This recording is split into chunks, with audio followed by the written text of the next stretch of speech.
Scopely, the company behind Monopoly Go, aka the mobile gambling simulator disguised as a board game, just dropped a whopping $3.5 billion to buy Niantic's gaming division. Yeah, the same Niantic that gave us Pokemon Go, the game that had people running into traffic to catch a Pikachu back in 2016. So, what does this mean for the future of Pokemon Go? Are we about to see Pikachu trapped behind a loot box paywall? Are we on the verge of seeing legendary Pokemon locked behind some casino-style gacha mechanics? Let's break it all down, piece by piece, and see just how deep this rabbit hole goes. The deal. Who bought what? First things first, Scopely didn't buy all of Niantic, just its gaming division. That means Niantic is keeping its augmented reality, AR tech, and other side projects, which, let's be honest, barely anyone cares about. What really matters is that every single employee from the gaming side is moving over to Scopely.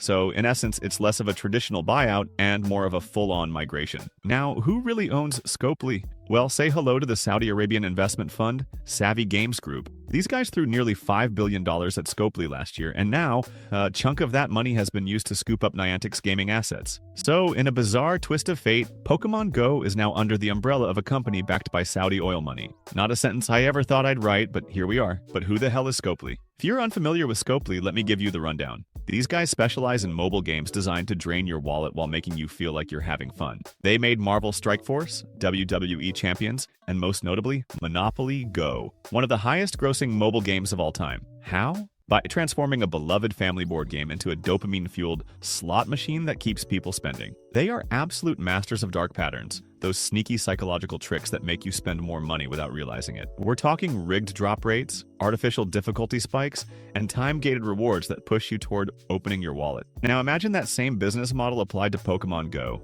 Yeah, that's a terrifying thought. And with Pokemon Go's future, what's changing? For now, nothing. Scopely has already said they'll continue Niantic's existing roadmap. But let's be real, nobody drops $3.5 billion just to leave things exactly the same. They're going to want a return on that investment, and the easiest way to do that is ramping up monetization. Pokemon Go already had pay-to-win elements creeping in over the years, special event tickets, remote raid passes, and time-limited bonuses. But with Scopely at the helm, we should brace for impact because things are about to get a lot worse. Here's what we can expect. 1. More gacha mechanics. Imagine if you couldn't just catch a Pokemon, you had to roll the dice on a randomized encounter. Want a chance at a shiny Charizard? Spin the gacha wheel and pray. Second, casino-like features. Monopoly.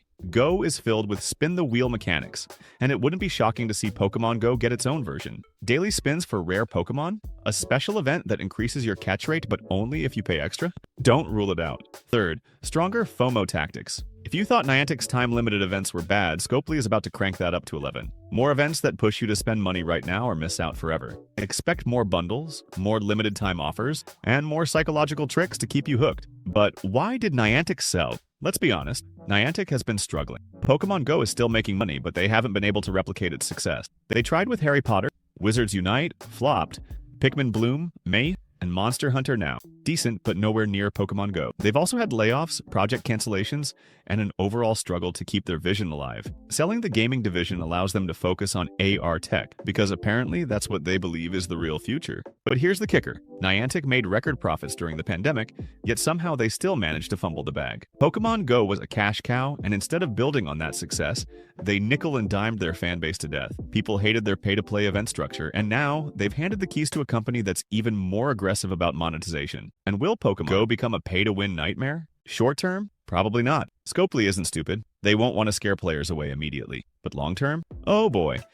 They'll start with small tweaks. Maybe some new event bundles, then subtle changes to how progression works. Then, before you know it, Pokemon Go is no longer just a fun AR game. It's a mobile casino with a Pokemon skin. If you thought Niantic's monetization was bad, just wait until Scopely gets comfortable. And what about Pokemon's IP? Does Scopely have free reign to do whatever they want with Pokemon Go? Not entirely. The franchise is still owned by the Pokemon company TPC, meaning Scopely still has to answer to them. But here's the thing, TPC loves money.